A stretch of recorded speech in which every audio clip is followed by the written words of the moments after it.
बोल जयकारा बोल मेरे श्री गुरु महाराज की जय।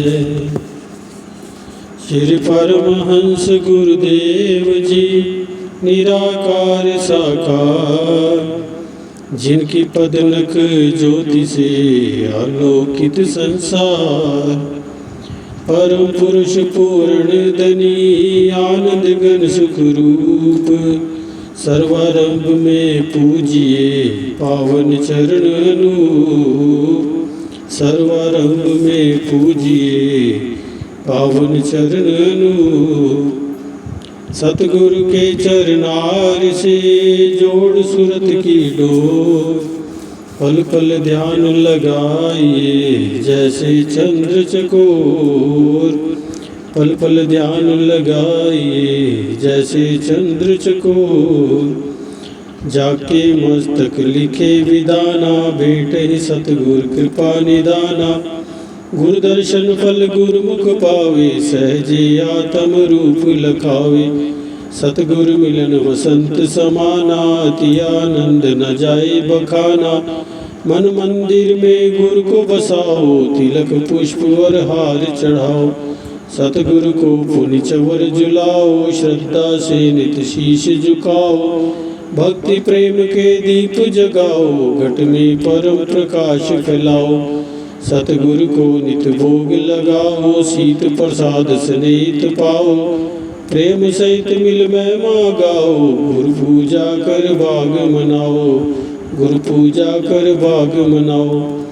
सात द्वीप नौ खंड में सतगुरु सम नहीं दे, जिनकी कृपा से मिले परमार्थ का वेद। जिनकी कृपा से मिले परमार्थ का वेद। बोल जयकारा बोल मेरे श्री गुरु महाराज की जय। बोलो साचे दरबार की जय।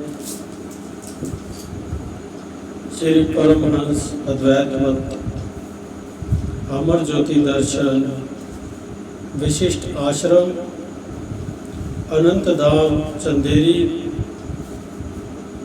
श्री सतगुरुदाता दयाल जी ने श्री मौज से सन 1972 में श्री अनंतपुर से लगभग 40 किलोमीटर दूर चंदेरी में एक प्लाट लेकर यहाँ छोटा सा आश्रम बनवाया।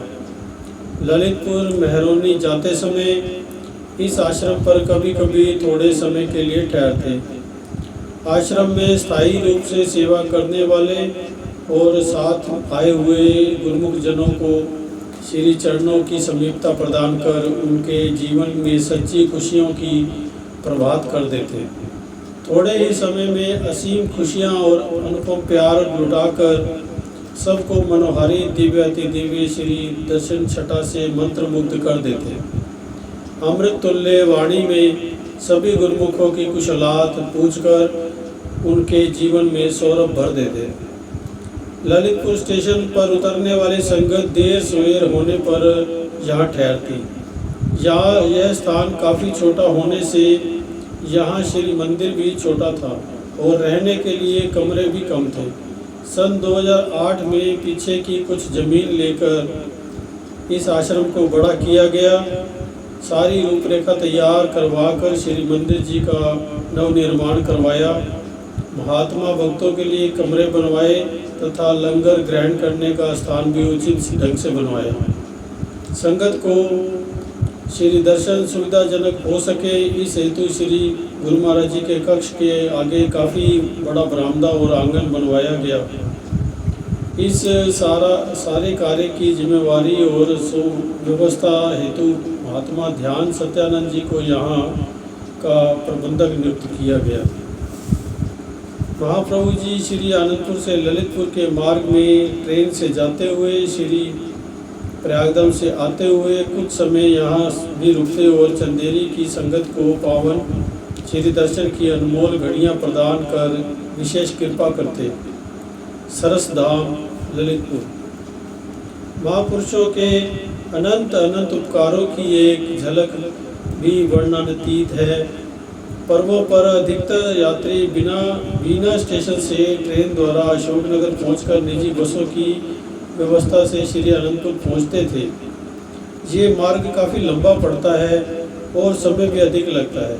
इधर चंदेरी में बिल्कुल छोटा सा आश्रम बना हुआ था, जहाँ अत्यधिक संगतों के लिए सुव्यवस्था नहीं थी। ट्रेन से ललितपुर में उतरकर जो प्रेमी अनंतपुर आते, उन्हें यात्रा की थकान कम होती और समय की बचत भी हो जाती है। आपने संगतों की मांग को देखकर ललितपुर में आश्रम बनवाने की मौज दर्शाई। सन 1994 में स्वयं महाप्रभु जी ने कुछ सेवकों को साथ ले जाकर 2-3 जगह देखी। जहां आज आश्रम बना हुआ है, इस स्थान को उपयुक्त जानकर आपने इस स्थान को खरीदने का आदेश दिया। श्री आज्ञा पाकर महात्मा पूर्ण भक्तानंद जी और भगत यशपाल जी ने इस स्थान की रजिस्ट्री करवाई।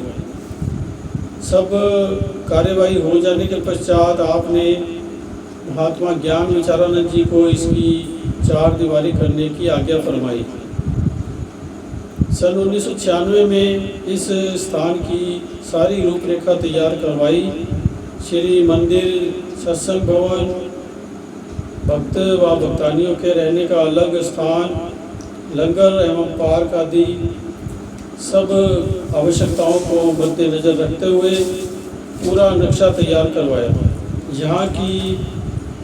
यहाँ का निर्माण कार्य अति तीव्र गति से चला। सर्वप्रथम आपने यहाँ कुछ कमरे तैयार करवाए ताकि रहने की सुविधा मिल सके। इसी के साथ साथ श्री मंदिर की नींव भी रखी। श्री प्रभु जी की अपनी असीम कृपा से 1 वर्ष के अंदर ही श्री मंदिर बनकर तैयार हो गया। आपने इसका भव्य उद्घाटन करते हुए पावन वचनों में फरमाया, आप गुरुमुखों के कितने अहोभाग्य हैं कि जिनको ऐसा दुर्लभ, अनमोल और सुनहरी अवसर मिला हुआ है। इस समय आपको जीवन का असली मकसद अर्थात मालिक की भक्ति को प्राप्त करने के लिए सब साधन मुयस्सर हो रहे हैं। दुनिया की हर एक चीज़ इंसान को किसी न किसी तरीके से मिल सकती है, मगर हर तरह से इंसान को सुख देने वाली, लोक में सुखी रखने वाली और परलोक भी सुहेला बनाने वाली ये मालिक की भक्ति केवल आप जैसे गुरुमुखों को ही हासिल है।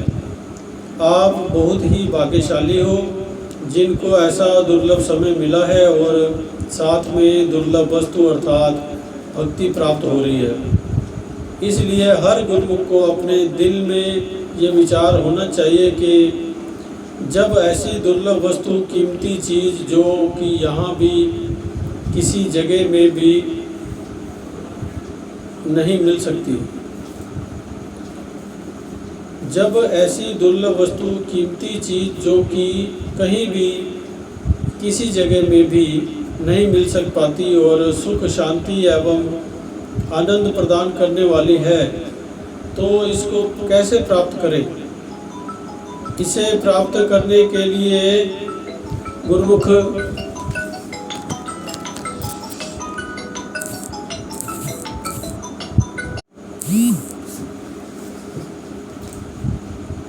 तो इसको कैसे प्राप्त करें।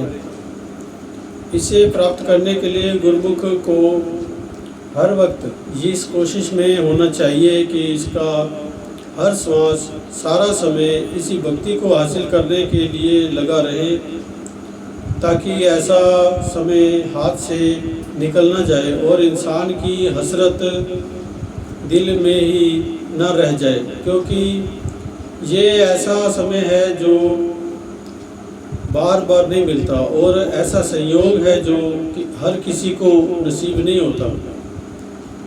इसलिए ही गुरुमुखों के भाग्यों की सराहना की गई है।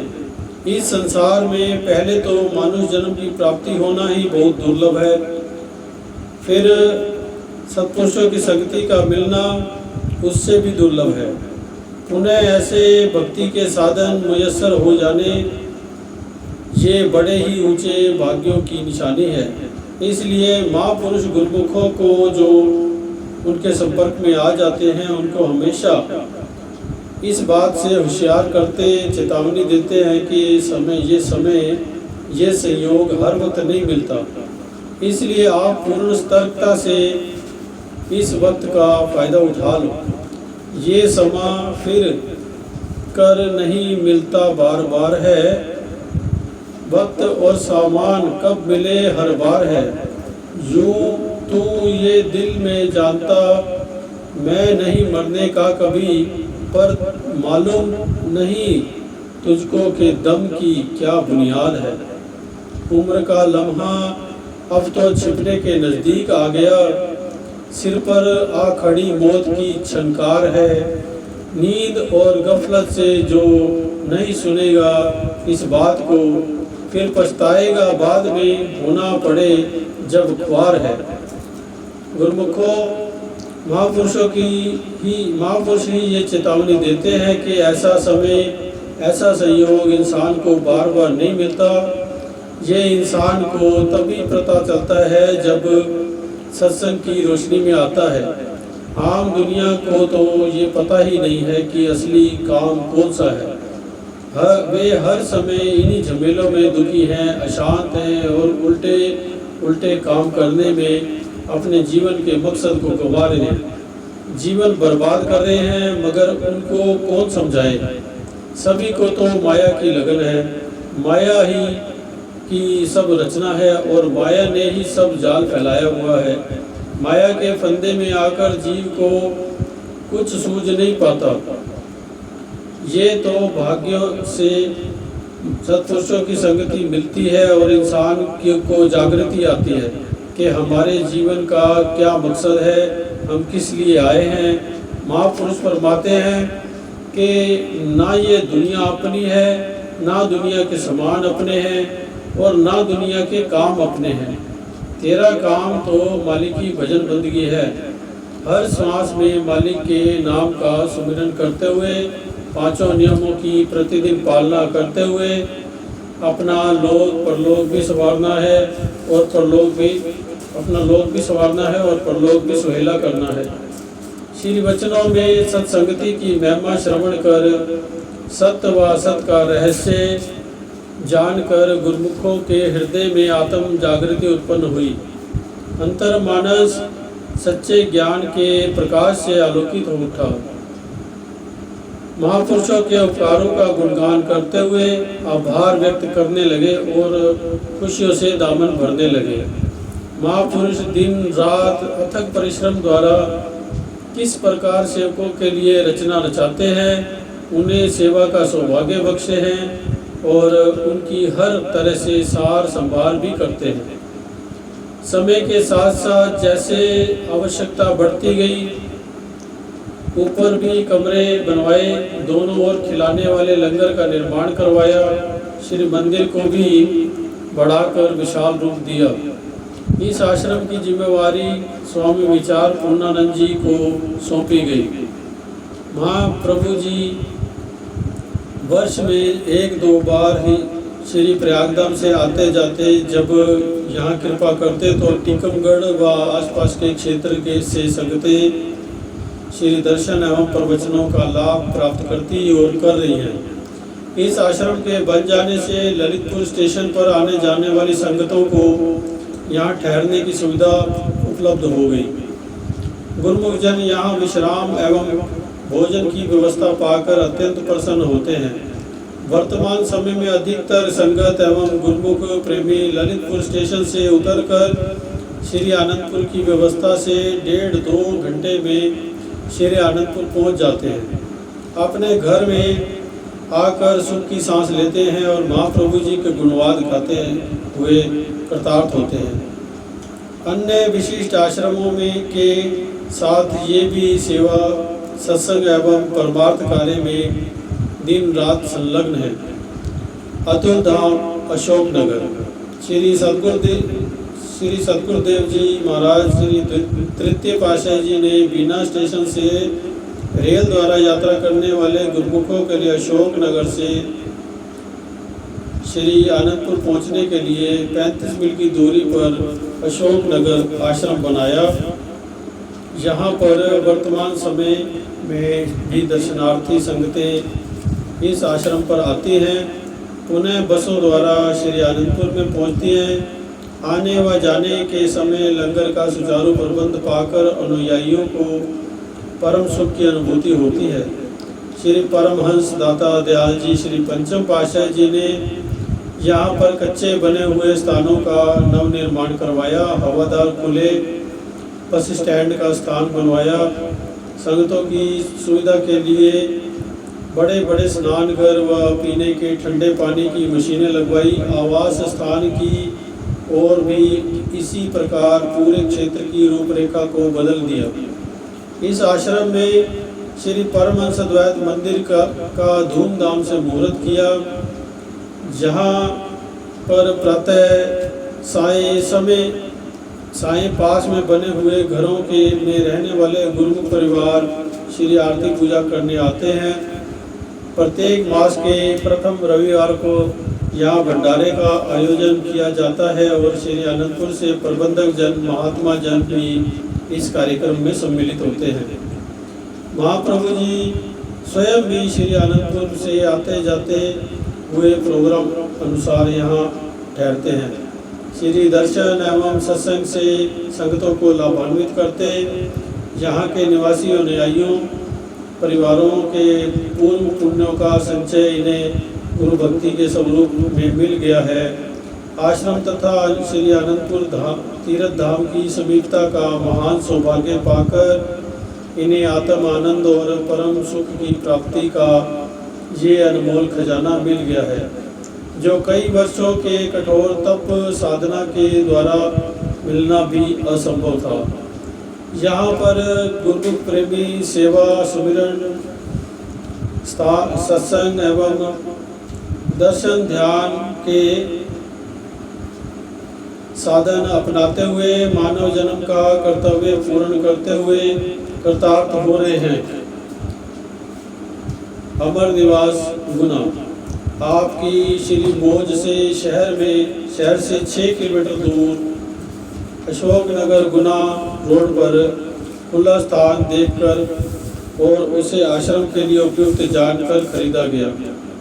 इस स्थान को श्री आनंदपुर से श्री प्रयागधाम तथा श्री प्रयागधाम से श्री आनंदपुर के मार्ग में सुखपूर्वक यात्रा के समय बस एवं ट्रकों के लिए निश्चित किया। आपने स्वयं इस आश्रम की सारी रूपरेखा तैयार करवाई, जिसमें भक्त और भक्तानियों का अलग अलग आवास स्थान, लंगर, श्री मंदिर एवं सत्संग भवन, बावली, बगीचा आदि को प्राथमिकता दी।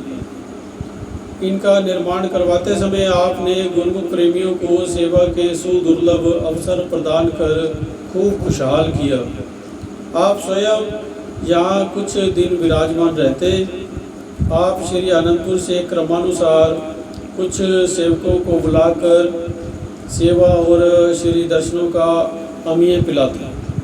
सेवकों को ये अचंभा होता कि झुलसती गर्मी में कभी गर्मी का एहसास ही नहीं होता। ठंडी हवाएं एवं फुहारे उमड़ घुमड़ कर जैसे आश्रम के चारों ओर चलती हुई श्री दर्शन के लिए आती हैं और वातावरण को सुखद बनाती हैं।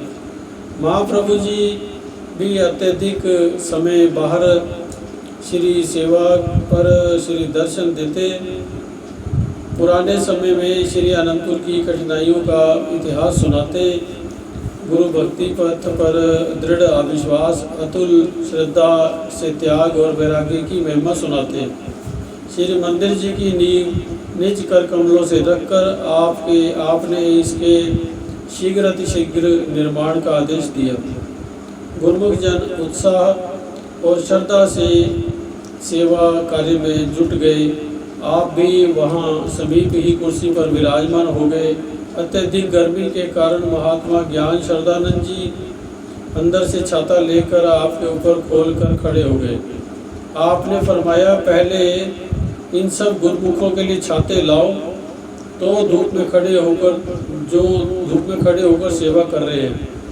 अभी आपने ये वचन किए ही थे कि एकदम ही आकाश में बादल छा गए। महात्मा जी ने विनय की, श्री गुरु महाराज जी ने सबके लिए ही छाते का प्रबंध कर दिया है।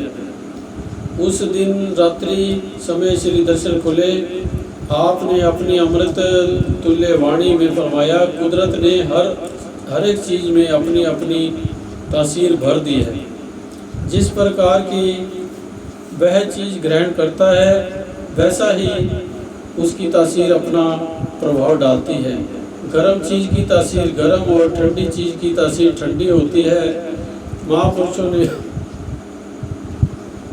सोच सोच कर ये तजुर्बा किया है कि सकामता से जो काम किया जाता है उसमें इंसान को सुख नहीं मिलता। निष्काम कर्म करने से कुदरती तौर पर खुशी और आनंद मिलता है। इसलिए गुणमुख सेवक सदा निष्काम सेवा की ही इच्छा रखे। ये खुशियाँ प्रदान करने वाली है। श्री अनंतपुर दरबार में सेवा के भंडार खुले हुए हैं।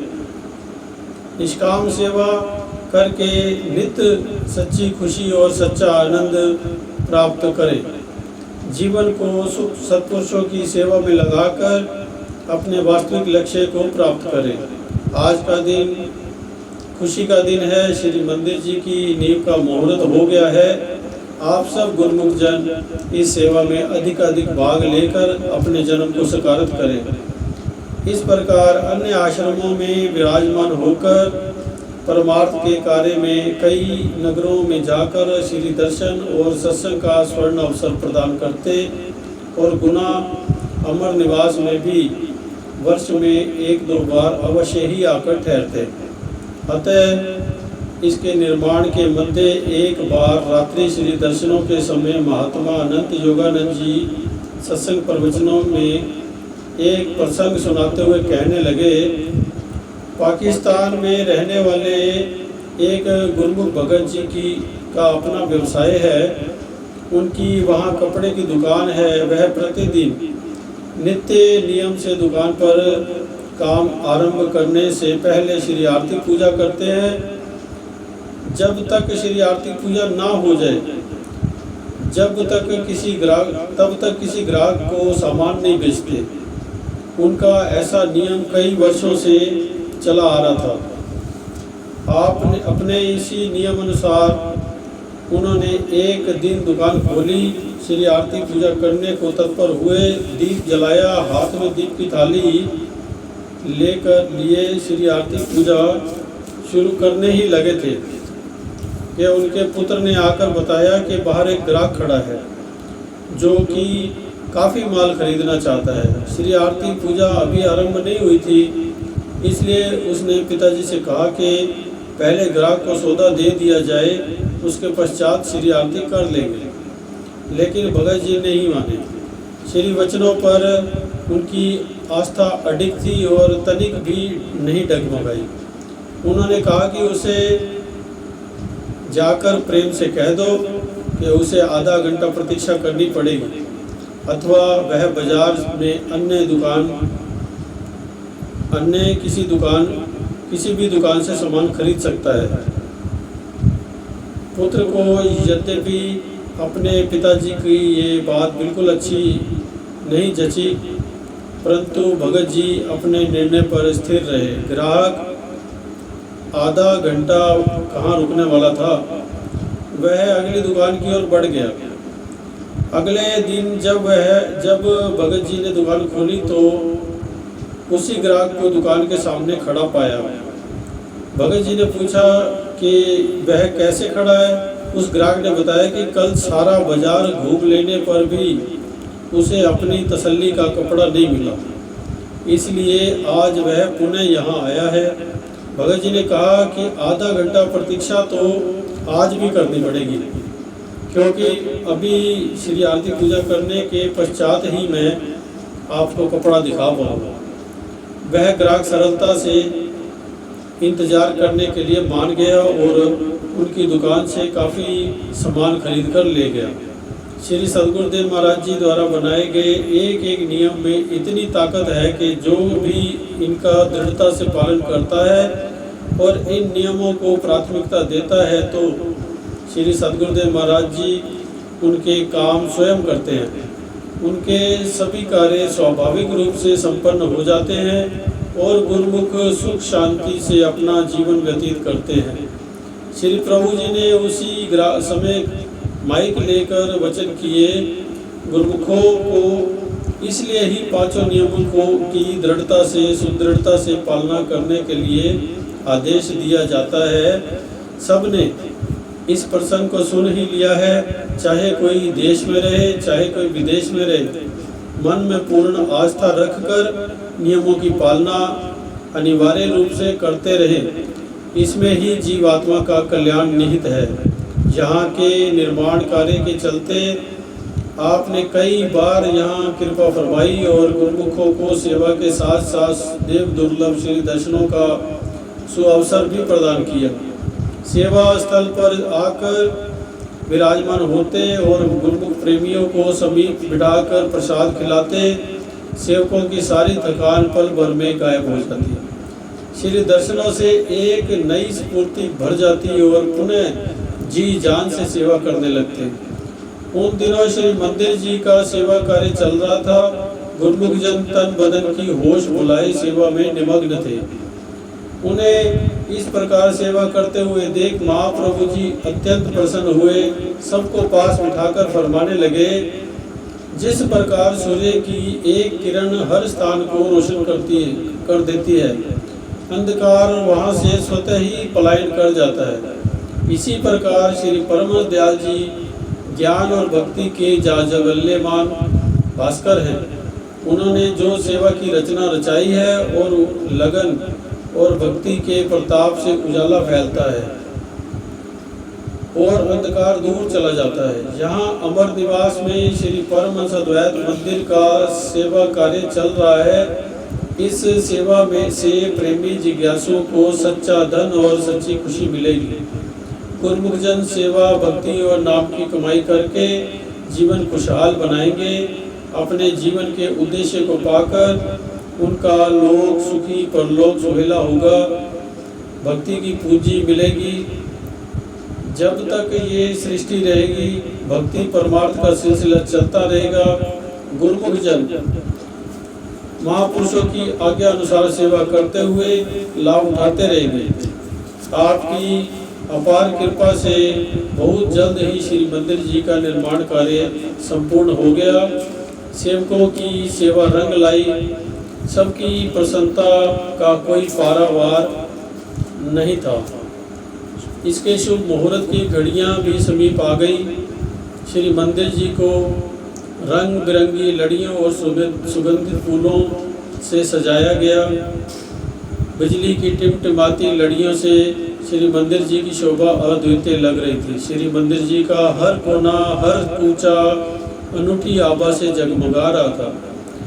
दिनांक 28 नवंबर सन 1993 महाप्रभु जी ने इसका शुभ उद्घाटन करते हुए रिबन काटा और श्री परमहंस महान विभूतियों के पावन स्वरूप दिव्य सिंहासन पर विराजमान किए। हार पीताम्बर पहनाए, मस्तक पर केसर का तिलक लगाया। श्री आरती पूजा का कार्यक्रम हुआ। तत्पश्चात पावन वचनों की अमृत वृष्टि करते हुए फरमाया, आज 28 नवंबर का दिन है। आज के दिन श्री परमहंस अद्वैत मंदिर अमर निवास का मुहूर्त हो रहा है, जिसकी सब गुरुमुखों को मुबारकबाद हो। महापुरुष गुरुमुखों की शुभकामनाओं से शुभ कार्य रचते हैं। जब जब गुरुमुखों के हृदय से ऐसी शुभकामनाएं एवं पवित्र ख्याल उठते हैं तब ऐसे स्थान बनते हैं। आप देखते हैं कि श्री आनंदपुर में नित्य नए मुहूर्त होते हैं और गुरुमुखों को सेवा मिलती है। ये कितनी खुशकिस्मती है जो गुरुमुख जन दरबार की सेवा करके लाभ प्राप्त करते रहते हैं, जिसमें सच्ची खुशी भरी हुई है। आम दुनियादार जीवन में एक मकान का मुहूर्त करता है। जब दुनिया से कूच कर जाता है तो ये आशा रह जाती है कि इसे आगे बच्चे प्रयोग में लाएंगे। अंतिम समय सुरती परिवार में रह गई तो निम्न योनियों में भटकना पड़ेगा। गुरुमुख जन नित नए मुहूर्त और नित नई सेवा से में समय व्यतीत करते हैं, जिससे नित नई खुशी और नित नया उत्साह मिलता है। अंतिम समय ख्याल मंदिर में सत्पुरुषों की पवित्र मूर्तियों में के ध्यान तस्वर में रह जाता है तो सद्गुरु जी के पावन चरणों में स्थान प्राप्त होता है, परलोक संवर जाता है। गुरुमुख जन स्वयं अनुभव कर सकते हैं कि उन्हें जो नित नई खुशियाँ मिल रही हैं यही परलोक में साथ जानी है। श्री आनंदपुर दरबार की विशेषता यही है कि गुरुमुखों की आत्मा सदैव सच्ची खुशियों से सराबोर रहती है। उन्हें वह दायमी खुशी मिल रही है जिसके बाद गम की परछाई भी नहीं रहती। सेवा में ही आत्म कल्याण भरा है।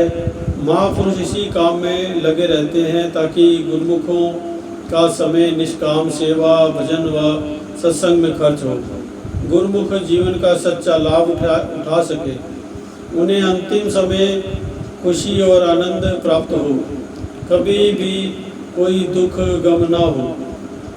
गुरुमुख नियमों पर चलते हुए आनंद में झूमते रहते हैं। इन नियमों की पालना में ही उनका कल्याण है, इसी में महापुरुषों की प्रसन्नता है। इस प्रकार श्री मंदिर जी का उद्घाटन हो जाने से यहाँ आसपास रहने वाले गुरुमुखों को श्री आरती, पूजा, सेवा, सत्संग का लाभ प्राप्त होने लगा। वे श्री सतगुरुदेव महाराज जी के असीम उपकारों का गुणानुवाद गाते हुए नहीं थकते। कुछ ही समय में आवास स्थान और लंगर आदि भी बनकर तैयार होंगे। पानी की समस्या को दूर करने के लिए आपने स्वयं अपने श्री चरण कमलों से एक स्थान पर निशान लगाते हुए गुरुमुखों को उस स्थान पर बोर करने के लिए आज्ञा दी। आदेश पाकर गुरुमुख जन मशीनों द्वारा उस स्थान पर खुदाई करने लगे। 100 फुट गहरा खोदने पर भी पानी की एक बूंद नहीं दिखाई दी। गुरुमुखों ने श्री चरणों में विनय भेजी कि यहाँ से पानी निकलने की कोई आशा दिखाई नहीं दे रही। महाप्रभु जी ने फरमाया कि पानी अवश्य निकलेगा, उन्हें कहो कि इसे और गहरा खोदें। पुनः 100 फुट और गहरा खोदने पर भी जब पानी नहीं निकला तो सेवक जन कुछ निराश हो गए। पुनः श्री चरणों में विनती की गई। महाप्रभु जी ने वचन किए, सेवकों की मेहनत व्यर्थ नहीं जाएगी, थोड़ा और पुरुषार्थ करने की आवश्यकता है। श्री आज्ञा शिरोधार्य कर सेवक जन अब और उत्साह और लगन से इस सेवा कार्य में जुड़ गए। लगभग 450 फुट गहराई पर जाकर पानी का ऐसा स्रोत निकला कि इस आश्रम में कभी पानी की कमी नहीं आई। महापुरुषों के वचन अमिट और अटल होते हैं। पानी की सुविधा हो जाने पर यहाँ सुगंधित पुष्पों से महकते बाग, बगीचे, फलदार वृक्ष भी लगाए गए जो आश्रम का सौंदर्य तथा शोभा बढ़ाने लगे। इस आश्रम का भव्य निर्माण हो जाने से श्री आनंदपुर आने जाने वाले गुरुमुखों को मार्ग में ठहरने की सुविधा मिल गई और जब जब भी महाप्रभु जी यहाँ कृपा करते श्री दर्शन एवं सत्संग लाभ भी प्राप्त होता। अलगदाम ब्यावरा अगले पाठ में पढ़ेंगे। बोले जयकारा मेरी श्री गुरु महाराज की जय, बोलो साचे दरबार की जय।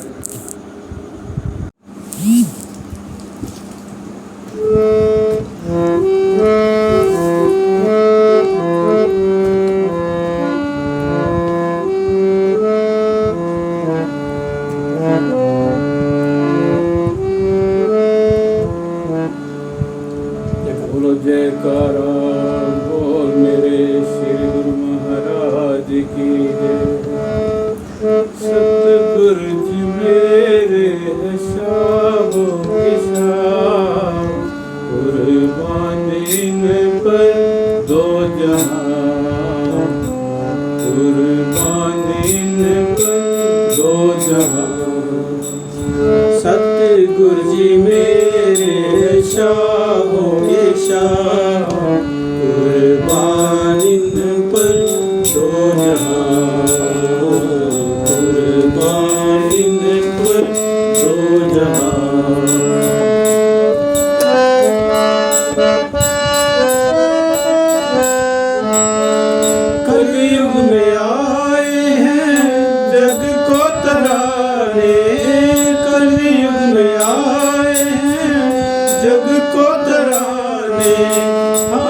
भटके जीवों को राह दिखा दे। उपकार है कि जीवों पे महान जी, ना भुलाए जाएंगे आपके एहसान जी। उपकार है कि जीवों पे महान जी, ना भुलाए जाएंगे आपके एहसान जी। गुणगान इनके क्या गाए जुबान, कुर्बान इन पर हो जहां, कुर्बान इन पर हो जहां।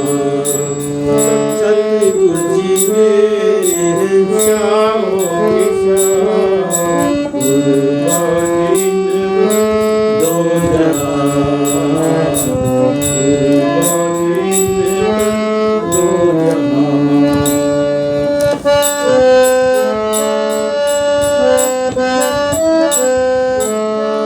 भक्ति मूर्ति के हैं भंडारी, भक्ति मूर्ति के हैं ये भंडारी।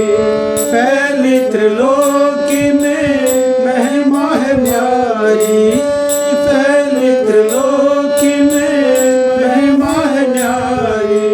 बख्शते हैं रात दिन दात सच्चे नाम की, ना फिक्र है कुछ अपने आराम की। बख्शते हैं रात दिन दात सच्चे नाम की, ना फिक्र है कुछ अपने आराम की। सुखों का खजाना रहे है खुदा, कुर्बानी में पर दो जहां। सतगुरु जी मेरे हैं शाहों के शाह, कुर्बानी में पर दो जहां, कुर्बानी में पर दो जहां।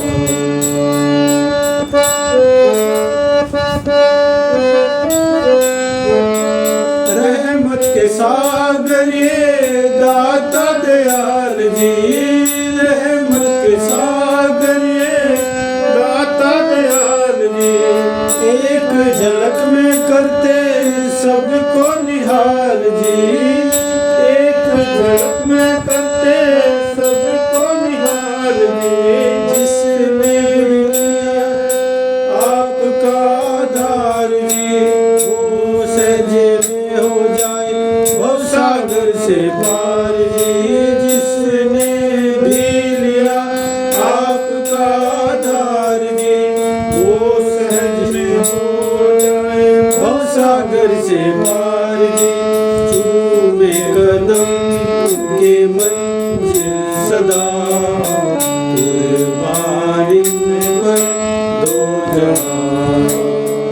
सतगुरु जी मेरे हैं शाहों के शाह, कुर्बानी में पर दो जहां, कुर्बानी में पर दो जहां।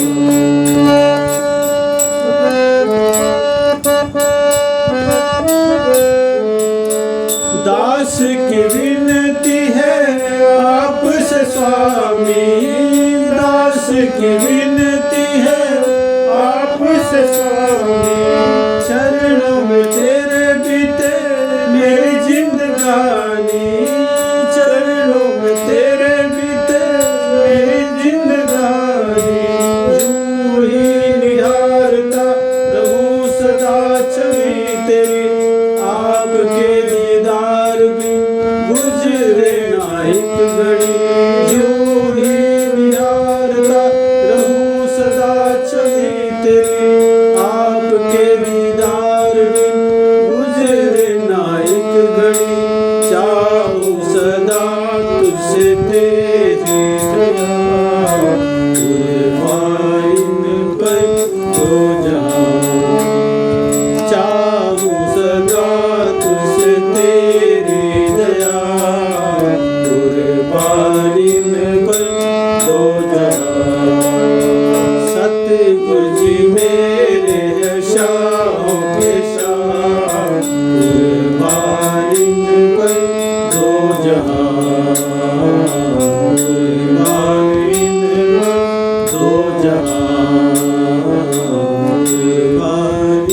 ऊपर दो जहां।